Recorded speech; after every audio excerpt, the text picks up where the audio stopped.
All right, folks, welcome back to the Live at a Dollar Podcast Network. It is time to talk some UFC. UFC 321 is this weekend from Abu Dhabi. That's right, I said that correct. Wrote it down in my notes that way as well. Exactly like that. We're going to talk some UFC with our UFC insider. That's right, the Alvinator himself from the Backyard Hits Room, the Rips Room, everywhere upstairs. Wherever they need him to rip carts, he's going to rip. Infinity, it doesn't matter where it is.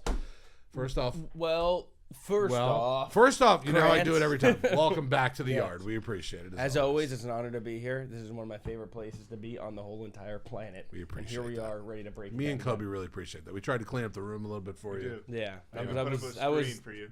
We have a screen now. I was 30 minutes late, but I had to get my Odyssey drink. You know what? Sometimes you got to wait for the talent. Right? That's right. Like, how many times you have a chance to drink the dragon fruit lemonade mushroom elixir? You know what I mean? It's right there, and boom, we have it. Change your whole day in a positive way. See, look at that. There's lion's mane in it. I read that correctly. All right, let's talk some UFC. Let's talk some fighting, some combat sports. Yeah. I'm excited. We have a major main event this week, and we finally get to see Tom Aspinall back in the ring. Nailed it. Let's start with that. We'll go on to some other fights, of course. As you know, in our pods that we do here for UFC, Alvin's going to give you a bunch of fights he likes, give you some picks as well. So if you do like to dabble in the gambling ring, he's going to hopefully help you out in that as well. But let's get started right with the big boy itself, Tom Aspinall. First off, how excited are you to see him in the ring? Part two to that question, any backlash, anything in the background because of the whole John Jones BS that went on for a while? And part three, the three-parter. I hope you can remember it all. How much pressure is on Tom Aspinall to win this one? Let's start with number one on that one. How excited are you to see Tom in the ring at this point? I am very excited, Radio, because Tom Aspinall is actually probably on my short list of favorite fighters. I love it. So I collect a lot of his cards. I think very highly of him. Mm-hmm. And every time you watch him, he's must watch action. And he makes quick work of most of his opponents. Right. So we've seen so far with him so far. All right, so with that now, we're excited to see him. He's going to be in the ring Saturday night, or Saturday, whatever it is. How much pressure is on this guy to win this fight? And is there anything kind of in the background you think with him, with the whole John Jones waiting forever to have no fight happen between those two guys? Yeah. I think there's going to be some pressures. I think there's pressure going into every fight, right? Everybody wanted to see him versus John Jones. A lot of people, including me, I'll get backlash for this. I think he would have beat John Jones. Right, a lot of people are like, oh, no way, John Jones is the best, blah, blah, blah. It's like, if you look at who John Jones fought, you see how their career turned out. Some of these guys, they didn't have the best careers. Right. You come over, you look at Aspinall. I mean, he's fought Volkov. Volkov debatably better than anyone that John Jones has ever fought. It's like, there's a lot of, it's all strength of schedule and stuff. And then coming over to Cyril Gane arguably lost his last fight against Volkov. Shouldn't even be in this fight. And Cyril Gane's a Netflix superstar now. I don't know if you knew that. No, I did not know that. He had a top 10 movie or show on Netflix for 2 months ago. It's like, is this guy even all the way in the game? Right, I'm in. I'm watching it now. Is Cyril Gane all the way in the game? He's not. I think Aspinall is still all the way in the game, and I think Aspinall is going to make quick work. Real quick, just to touch on what Alvin said about John Jones, I don't know if it was so much strength of schedule for John Jones, but he's never fought a guy as well-rounded as Tom Aspinall is. Like, Aspinall's, he can strike with the best, he can grapple with the best, and I don't think John's fought somebody who has as well-rounded of a game as that. One thing about Aspinall is he's only been out of the first round, Krantz, once in his UFC career. Wow. And I'm the biggest John Jones fan in the world, by the way. Just Okay, so let me ask you both this since we're having this conversation. I actually like having more conversations than anything else on here. Why didn't that fight happen? Like, what stood in the way of this forever for this to happen? And can I be the outsider that says, was one guy scared of the other guy? Is that possible? Yeah, I think, obviously we don't know what frame of mind both these guys or John Jones is in. Right. I think John Jones is at the pillar. He's seen the top of the mountain, and I don't think he wants to even get remotely close to maybe tarnishing his GOAT reputation. Well, you lose a fight like that. I even go back to boxing with Canelo, who just lost. Like that, that's a legacy. It hurts. It hurts the legacy at a little point. If you are the number one guy, when you kind of stop fighting, when you kind of stop playing football or basketball, whatever sport you're doing, when you stop breaking and you're the greatest breaker of all time, you don't want to come back for one more and become second best. And I think, you want to leave as one. I think John Jones knows he's out of his prime, right? He's pushing 40. What is he, like 37, 36 years old? Aspinall, young guy. In his physical prime. To me, it's just like Alvin kind of said it right. Like it's a lose-lose situation for John Jones. Yeah, I get it. I totally get it. Like it's the toughest fight of his career. He's pushing 40. He's, I would say, consensus the GOAT of MMA. Right. It's a lose-lose situation. Yeah. No, and I understand that. Listen, when I was in the sports radio business, we waited for years and years and years for a massive boxing match to happen, Pacquiao and Mayweather. It happened probably 8 years too late. Like, you didn't want to see it when it happened. You wanted to kind of see it 8 years before that. When it finally happened, it was great. The hype was there. It was unbelievable. Vegas was buzzing for a week. Oh my God, this place is crazy. Then the fight happened, and it was like, big deal. And was it? And then Pacquiao was looked at. Oh, old guy, legacy is tarnished. I understand John Jones and that, but it's just one of those fights, man. That if 2 years ago this thing would have happened, I don't know if either guy's career would have been in a different direction. John Jones, I don't think would have been looked at any worse, because even if he lost, there'd probably be a rematch, and then we might be on Aspinall Jones 3 by now at this point. It's a lot of mental warfare. I think John Jones totally is playing with Aspinall. Yes, there's completely a chance here where Aspinall goes out and if he somehow loses, John Jones is like, I'll fight at the White House against Cyril Gahn, and then boom, John Jones is in the main event of the White House. Right. Or if Aspinall wins and they're like, all right, John Jones is like, all right, I'll fight Alex Pereira at the White House for the White House belt or something. You know, he wants to kind of pick and choose the matchups that might benefit him, that he thinks he's got a tactical advantage. I get it. When there's a heavyweight championship fight like this, obviously it's going to be top notch. We're going to talk about the biggest and the most in this as general. All right, give me some more. I know we have a co-main event in this as well. We have some other fights on the bottom.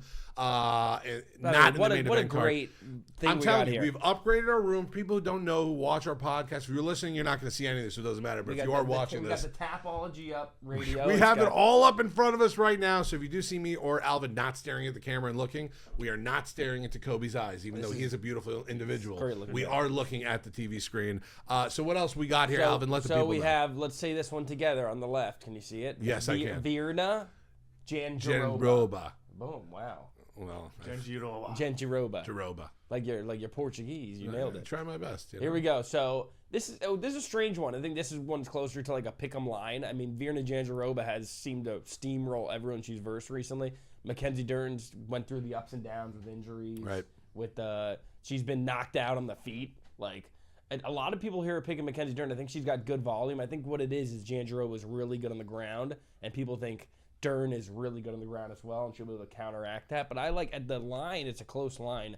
Virna seemed to pull away from most of her opponents here with her grappling and control. I think I'd go Virna here.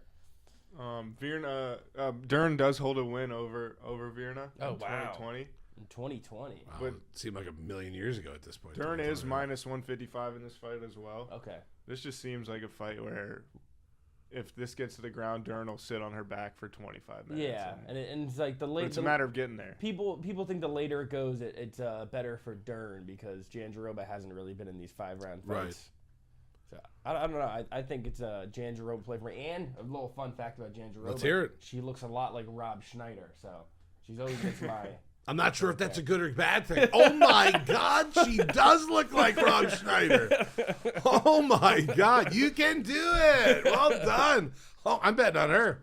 I have to bet on Rob Schneider in this fight. How do you not bet? Actually, you have to bet against Rob Schneider. And then when she wins, we're going to have a group hug in the showers tonight. 100%. What do you mean? Before and after. What do you mean? Pre-hug also. All right, what else we got on our list? All right, Habib's cousin, Umar Nurmagomedov. Ooh. This guy is literally maybe the best prospect in the whole sport. The only person he's lost to was the machine, Merab Dvalishvili. Oh, Dvalishvili. Yeah. He's my favorite. I think we broke down the fight against him. I think we did. Had Merab. I think we were right on that one. Right. This Umar Nurmagomedov guy is super well-rounded. He did break his hand in like the second or third round against Merab last time. Yeah, who cares about that? He claims that's why he lost. But when you're versing the machine, you got to keep going. And Merab broke him. But you know what? Getting broken can make you stronger. You know what doesn't break you makes you stronger. Right? Like that one song. I don't know what it is. Alvin Clarkson. Is that Kelly? I think that's Kelly. I could be wrong. Kelly Clarkson. Oh, I do know the song now. You're right. Okay. Well done by you. And then he's fighting Sean O'Malley, training partner, and this guy's been on a pretty hot streak lately, right? They brought in this patchy mix guy from Bellator or one of the other organizations, and he was big favorite against Bautista. Bautista smoked him. There's a lot of W's on his on his list. He's really well rounded. This guy's really good stand up, really good ground, just very well rounded fighter. But like when you're going against Russian Dagestani Umar Nurmagomedov, an 8-fight win streak. And I mean, this guy's an 8-fight win streak. Umar's big favorite. What is he like, minus 300, minus 400? Wow, is that big of a? That's huge. Umar's minus 650. How crazy! Wow. The guy's an 8-fight What? win streak, and Oh my and goodness. Umar's on a 1-fight win streak. He just beat Sandhagen in his last fight. He lost to Merab his last fight. He beat Sandhagen, then fought Merab. Then fought Merab. He's on a 1-fight losing. Wow. Yeah, so it So just where, shows where you, do we take action here? I think Umar Nurmagomedov. It's tough because did he go This is a decision? tough one. This Bautista guy's durable, and I'd probably say Umar by submission could be a good play here, right?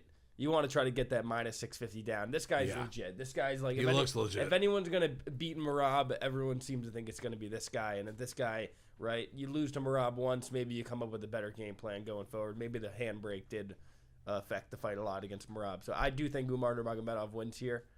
He's pretty freaking good. Yeah, it's he plays the part at least He does in play our the pictures here. All right, anything else spark your interest? Yeah. I mean, we could just go down the line. let's here. do it. Why not? We could go down the line. There's a lot of strange names on this card, being it's in Abu Dhabi. Look at all these names. Yeah, there's no way I'm saying any of this. This I'll is try. this is a good one. Whoever wins this fight, Alexander Volkov versus Jailton Almeida, will be fighting the winner of the main event. Okay, all right. So Unless this is John actually Jones. Unless Pereira. Well, Unless right. Pereira. Or Pereira. Pereira, right? John Jones would be the two kind Yeah. of guys in the background, but one of these two guys is going to be up there, right? So that's big. So Volkov should be in the main event. He no doubtably beat Cyril Gane in their last fight. Like, we could take a look at the numbers, and the fucking judges completely shit the bed and gave it to Cyril Gane. And, Right. and even Cyril Gane was like, what? He was like, what? I won? Right. So that's pretty crazy. But this is a good matchup because Volkov, I think he's the tallest heavyweight or one of the tallest heavyweights, like 6'7". Whoa, that's Guy's big for the ring. massive Right. Russian Usually guy. these guys are tiny, right? This guy's straight out of 6'7"? What is it? Six, Like, yeah. This something guy's like that, yeah. 6'7". This guy's 6'7"? straight out of Russia, dude. Like he's straight out of Rocky. Like when you like think Siberia. of you think of like Right. Rocky's opponent at the end of the movie, bro. Right, It's right. this guy. I like this. And I this like this it. guy's really good. He And is Drago.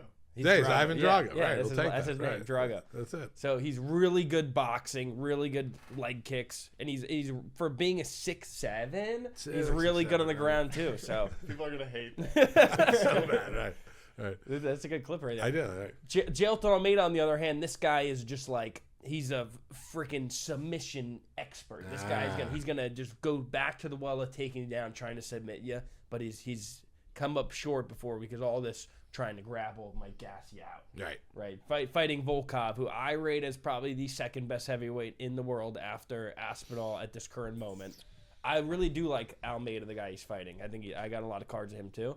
But I think he gasses out here, and I think Volkov might pick him apart on the feet and maybe get him to wilt and just curl up in a ball, and the ref will say, it's over. It's done. It's It's over. over. Call it. Blow the whistle. Right. Volkov Blow the plus whistle. 145 in this fight. What? Wow. Volkov plus. Almeida So- minus 180. So this is a good live line here. If Almeida's, you think Almeida's going to come out, he's probably going to shoot for a takedown. He's probably going to try to get a submission early. And if Right. he can't get that submission early, he'll win the first round. You'll get a better line on Volkov going to the second round. And then you run on goal. And then you Volkov run there. on Volkov to win, hopefully the next 2 rounds or finish him. I Okay. think that's a good way to assess that. I fight do like there. that one as well. All right, let's look at the rest of the card. You let me know if there's anything else you want to bring up here on our fancy new screen that we have here in the Live at $1 podcast room. This is brought to you by Odyssey Elixir. Free money. Right. All right, so we got a couple fun ones to pick and choose. Let's just pick a couple. We don't have to pick the fights. We'll pick the names. Azamat Murzakanov, 15-0. This guy he could be the boogeyman in the light heavyweight division. He's nothing like super special, but he's by the book. A lot of And W's by his name a too lot of lately, knockouts. right? 15 in a row. 15-0. This guy Wow. is.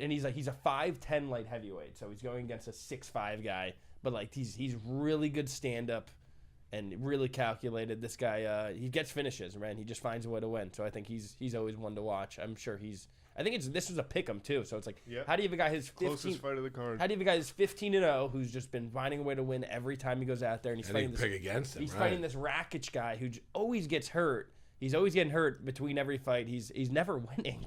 It doesn't. He's 14-5. Let's take a look at his record. Wow, he's a lot of L's lately. Right, the guys he's beaten. Let's look at the guys he's beaten. Thiago Santos, guy's a fucking bum. Right. By the way, John Jones is he's got the same wins that John Jones has. Thiago Santos, Anthony Smith. It's like these guys are they legends? I guess they're the end of their career bad, very bad. So like Anthony Smith, Thiago Santos, Jimmy Manuwa. I mean, come on. Jimmy Manoa. Jimmy Manoa. I remember him getting knocked out really bad. He got knocked out. Towards the end of his career, he got Devin knocked Clark, out a ton. really bad fighter. You know it's never good when next to his name when it says how he lost, it just says head kick. 47 seconds. Right. Like, if there's one way I don't want to go out, it's from a head kick. Like, I'd rather be choked out in the middle of the ring. I think you can eat one of my head kicks Right. off. Actually, it gets worse if you keep going down this list. There's one that just says punches. Right. Like, I'm not sure if head kick or punches is worse. I'm just not sure. There's one that says bullying. Right. Emotionally. Second round This bullying. one's tough. Oh, leg injury's tough. Yeah, that's rough. I So, can't even so this imagine guy that. Rakic, his body's beat up. His body's beat up. Right. I mean, maybe he's had some good time off, but like the record hasn't been good. Also, he's lost to some pretty good guys: Ankalaev, Yuri, Jan Blachowicz. Like those are really good fighters. Champs, Right. all champs. But I think Azamat Murzakanov is on his way into that top 5 category with those guys. So, and he finds a way to win. I like Azamat in a pick 'em here. All right. And what else we got here on the docket for the viewers and the listeners out there? So, possible fight of the night. There's actually a couple I'm seeing here. Matejs Rambetsky. It says Rebecki. They pronounce it Rambetsky. Every time this guy fights, it is, look, see, he's got the little gold medallions next to his name. Oh. Dude, because it's fight of the night. This guy can take an unbelievable amount of damage radio to where his face looks like a puffer fish. I kind of like it. I kind of like Guy's it. tough as shit, and, Yeah. if you take it, you could give it. He Yep. gives it back. He's going against Ludovic Klein. Ludovic Klein, they call him, I think his name's Mr. Perfect or Mr. something. Whoa. Guys, what? That Look is at in this. Russian. Guys, what's Right. his nick? Mr. Highlight. Wow, this- that's a great nickname. Yeah. So this guy's also very fun. He had a tough go his last go, but he just got held down. And Rebecki's gonna, I guess, try to do that too. But this guy, Ludovic Klein, really good kicks. Some of the best kicks in the lightweight division. Snappy body kicks. Might make you shit your pants. That's okay. Wouldn't be the first time Yeah, I mean me either. this week. So he's fun. I like that's a possible fight of the night. And then there's also, I like it for another fight of the night. If we scroll down a little bit here, Nathaniel Wood versus Jose Delgado. This Delgado guy has been really fun since he's entered the UFC. Every time he fights, they don't even give you his record. Yeah. Every time. Oh, there's a lot of green there. Right. He's 10-1. Look 10 at and that. 1. He's Wow. been fun. So look, he's on a big win streak. He fought Heiner Emil last time. That guy's pretty good. And then Did he miss weight or did? oh, so that means someone missed weight, huh?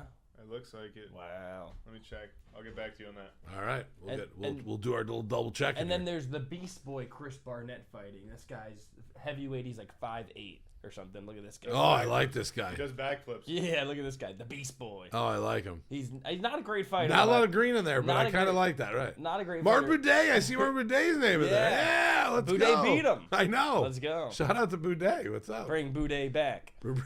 Let's start the We should bring hashtag. Boudet Let's back. start the hashtag. I'm ready. So the Beast Boy, he's not a very good fighter, but Right. he's very small. He can throw like jumping kicks, which is crazy. He's like got really athletic for like a small, really fat guy. And he does this thing when he wins, is he does like a front flip somersault thing where he lands on his butt and kind of scoots around, and it's really fun. Kind of interested to see that. I hope he all- wins now. We need a more fun. I need some celebrations. entertainment. More fun Yeah. Can we celebrations bring after fun wins. back to And UFC? Come This guy's on. got one of the best celebrations. Delgado missed weight. Delgado was a pound over. Oh. I mean, all you had to do That's is not that bad. just pee one more time, and that was it. There's that pound. Yeah. Right. Walter Walker, that guy gets leg submissions every time. If I can take it, why not? Right. That guy gets a lot of heel hooks. He's got like 3 heel hooks in a row. Look. Heel Oh hook, my heel God, hook, you're heel hook. right. He grabs onto people's leg and he twists it. And there's nothing they can What do is a about it. heel hook verbal? I Did mean, he- he tapped. That means the guy's like, oh, Oh. fuck, no, I'm not. I was like, did he, he kick him? spoke And he's like, back.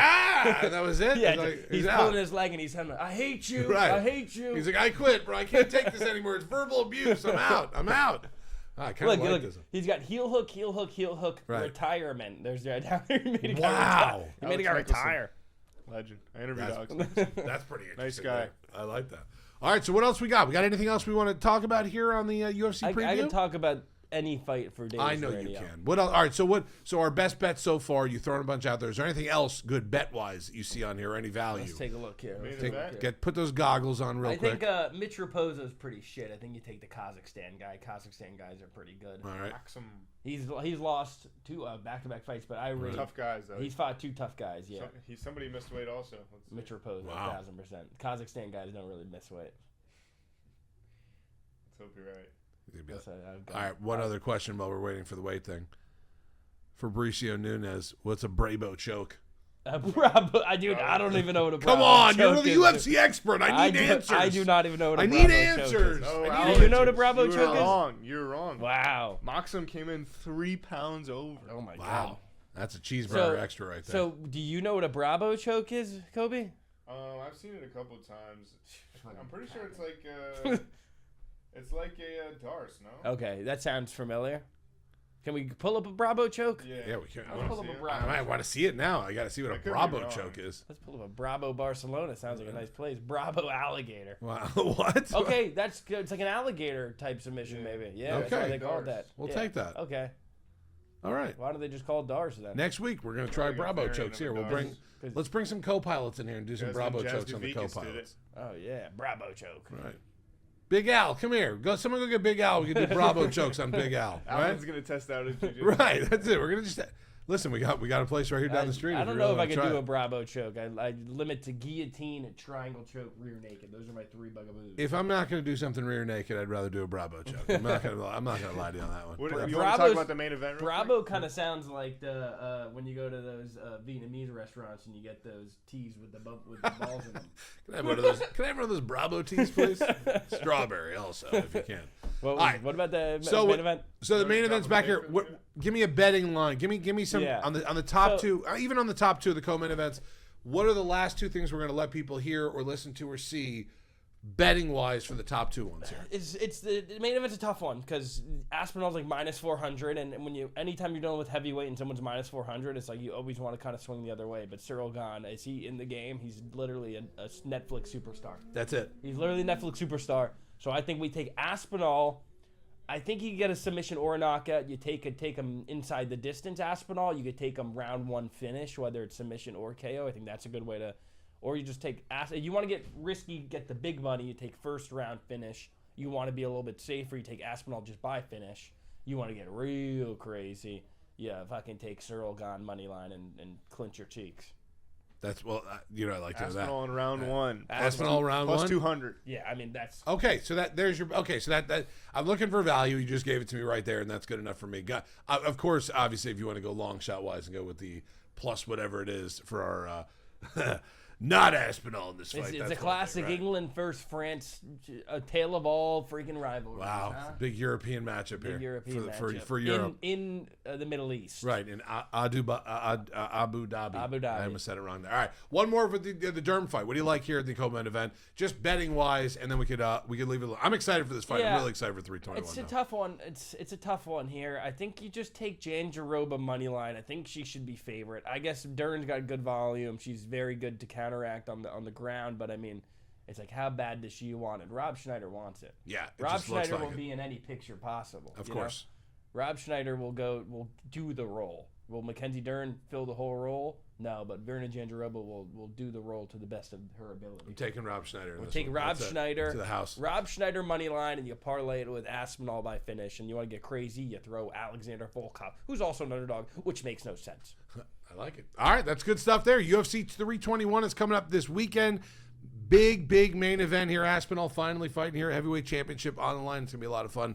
A lot of good cards in there as well. Alvin, as always, thank you for coming to Radio's Yard. This is always so fun for me. Listen, I love having you in here. We love talking. And I like previewing these big fights. UFC is huge, and there's big fights all the time now. Aspinall, we're going to be talking, I can imagine, in the next week or so, maybe 2 weeks. Special guest here, possibly, on our UFC podcast. We're going to make Alvin very, very uncomfortable. That is the goal in the next. Look, you think that's uncomfortable? That's him just faking it. Wait till we actually have him really there. Massive special guest. We're going to have a special guest here. Arguably the biggest special guest ever Hands possible. down. It's going to be a fun one. Thank you guys always. Of course. Catch UFC Knockout. Backyard hits. Yes, get up to the hits go. room. All this big weekend here for the Whatnot card show, by the way. There's going to be so much UFC up there in the hits room, and you know who's going to be ripping Oh my 80% God. of it. We definitely got to give our guest a UFC knockout box next time, huh? That's a good idea. Yes, we do. Do something like that. We will. Yeah. We'll have him in here. Maybe we'll have him in here. Who knows? Yeah. Then we're really going to make Alvin uncomfortable. Yeah. Just going to have you two in a room sit here. Oh, okay. It'd be like a virtual one, huh? Probably. Probably virtual. Yeah, you don't have to be that. You're not going to be that uncomfortable. Dana can't come in? Oh, hey, don't you say any names here. We're not teasing anything here. We love to tease here in Radio's Yard. All right, that's another edition here of a UFC preview with our boy Alvin on Radio's Yard. We love when he comes in here. See you guys next week or something like that. Well, I'm sure you'll see us next week. I see Alvin every day at this point. It's my favorite part of every day. All right, for Kobe in the back, for Alvin, I am Radio. This has been another edition of Radio's Yard here, UFC 321 preview. That always distracts me no matter what happens at that point. We will speak to you again next week. We'll see you again next week. Make sure you subscribe and you comment and you like or dislike any of the stuff you hear or see on the podcast. Della versus Makachev. Okay. November 15th. Probably come out November 14th. I mean, I'm cool to do any event. Like, we could do Garcia versus Onama next We could week. do every single one in here. I don't care if it's small fights to the big fights to the heavyweight championship fights. We're gonna make UFC your favorite. I mean, the Dolphins suck. The Heat suck. Just become a UFC fan. He's right on both of those. It hurts me to the core. Go Cats, go Panthers. All right, UFC 321 preview in the books. That's Alvin. Kobe's in the back. I am Radio. Welcome to Radio's Yard on the Live at $1 podcast.